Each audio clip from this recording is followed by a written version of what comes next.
After 3 years of hard work, engineers and architects in Abu Dhabi had constructed a seemingly impossible building structure, the Capital Gate. This was done on the special orders of Khalifa bin Zayed Al Nahyan of Abu Dhabi. The building, weighing millions of tons, was leaned to one side. The construction team could have outstripped those faced by the Burj Khalifa's team. The design of the Capital Gate was such that it almost overruled the laws of physics. When the building was almost ready to be inaugurated, the team received a directive from the Khalifa of Abu Dhabi. He wanted a helipad on top of the building. This directive was a blow to the construction team as the building's weight was already at its limit. There was no room for a helipad and the design did not allow for it. The engineers did not dare reject the Sheikh's request, so the only solution was somehow to accommodate the helipad, but it was uncertain how this could be achieved. A climax is reached in the video as it explores how this visually appealing piece of avant-garde architecture that stands tall in Abu Dhabi was not just an extreme feat, but also rewrote the rules of architecture. More than half of this 524-foot-high building's weight is tilted to one side, not because of a mistake, but because it was intentionally designed that way. The tilt of the Capital Gate is 5 times more than the Leaning Tower of Pisa in Italy, which is why it made it into the Guinness Book of World Records. But why on earth did the Sheikh of Abu Dhabi feel the need to construct such a potentially dangerous building? In reality, there's a global contest happening to construct unique structures successively, and whoever builds the most distinctive and complex structure will come out on top. To join this race and attract tourists worldwide, Khalifa bin Zayed Al Nahyan of Abu Dhabi stepped in the year 2007.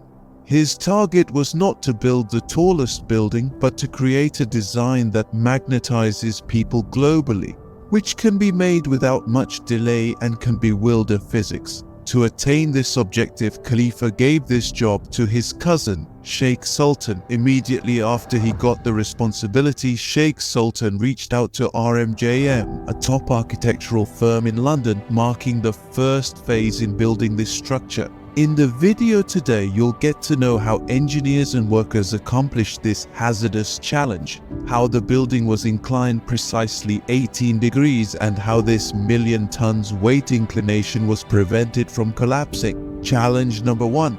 When this task was given to the London-based architecture firm, this was their biggest challenge. They had to come up with a design that was against the architectural rules they had set themselves. Many designs from the architecture firm were initially rejected, but then they drew inspiration from the beautiful sand dunes and ocean waves of Abu Dhabi's desert to devise this design.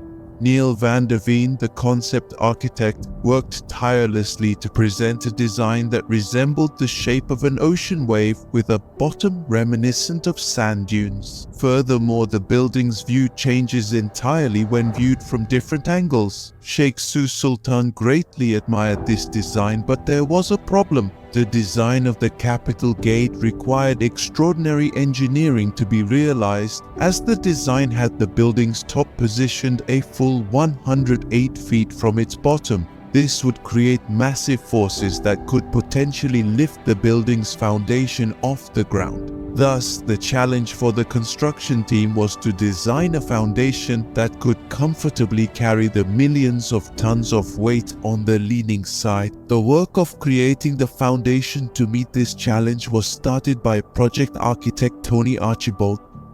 The decision was made to use 400 concrete piles in the foundation of the Capital Gate.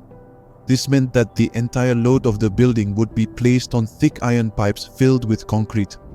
But this was no ordinary foundation. 200 piles were installed on the base under the side where the building would lean. The length of the piles on the other side were kept longer and drilled into large stones in the ground.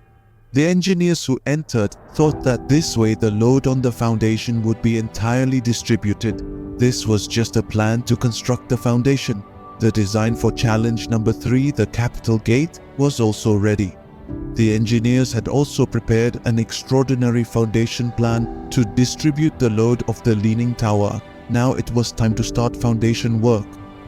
It required massive scale excavation, and about 9,600 tons of soil had to be removed from the ground.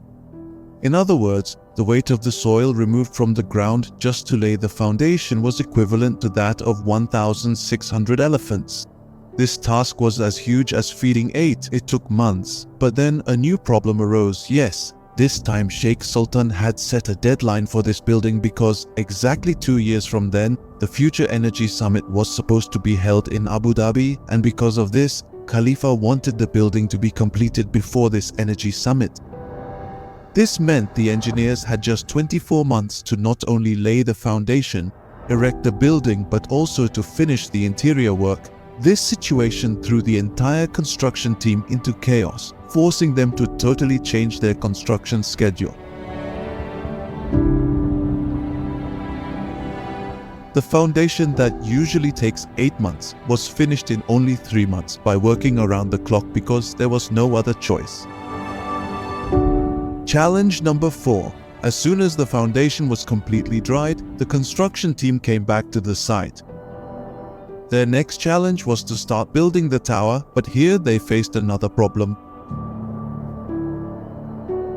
Normal skyscrapers are built around a solid core that goes straight to the top, but in the case of Capital Gate, if such a core was made, the core would also deviate to one side due to the tilt, which could have extremely fearsome results. To handle this problem, engineers had to step out of traditional thinking. It was planned that the core of Capital Gate would be curved instead of straight. Once the core was completed, the remaining parts of the building would be fitted around it. Now the work on the curved core had to start as soon as possible so that the work could be finished before the deadline. Challenge number 5.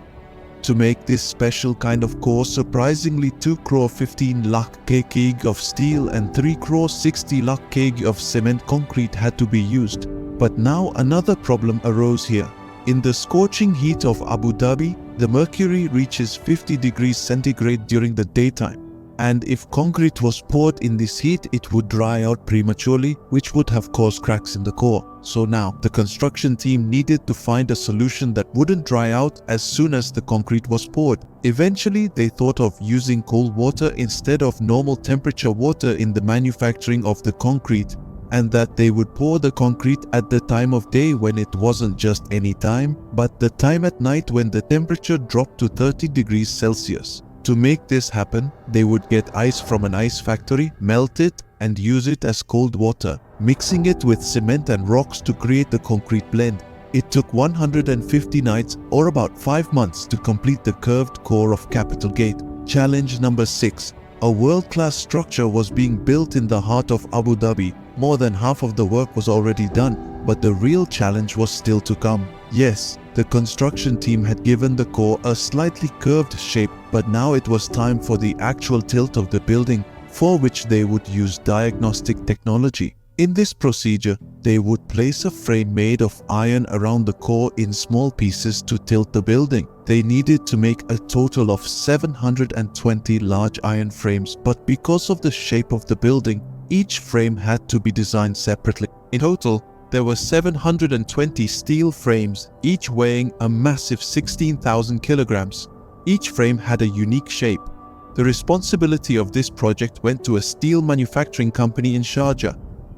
The differing shape of each frame resulted in 5 months of work to complete all 720 of them. The 7th challenge was finally conquered with the completion of the Capital Gate's blueprint, made possible by the relentless effort of the workers and the continuous installation of window panels. Now in the building, only minor tasks were left to be single-handedly completed according to Sheikh Sultan's given deadline. Then quite unexpectedly, a demand for a helipad installation on top of the Capital Gate came from the Khalifa of Abu Dhabi's office, just as the building was almost ready to be handed over. The news hit the construction team like a ton of bricks, because everything from the foundation to the diagrid was already completed. The entire load of the Capital Gate had been calculated, but the weight of the helipad and helicopter wasn't included in the design. This turned out to be the biggest problem during the construction of the Capital Gate. As a result, the finishing work had to be stopped and all structural calculations were redone. After the calculations, it was determined that the structure could withstand the weight of the helipad, but the design of the structure was such that in strong wind conditions, the helicopter could crash while landing on the building.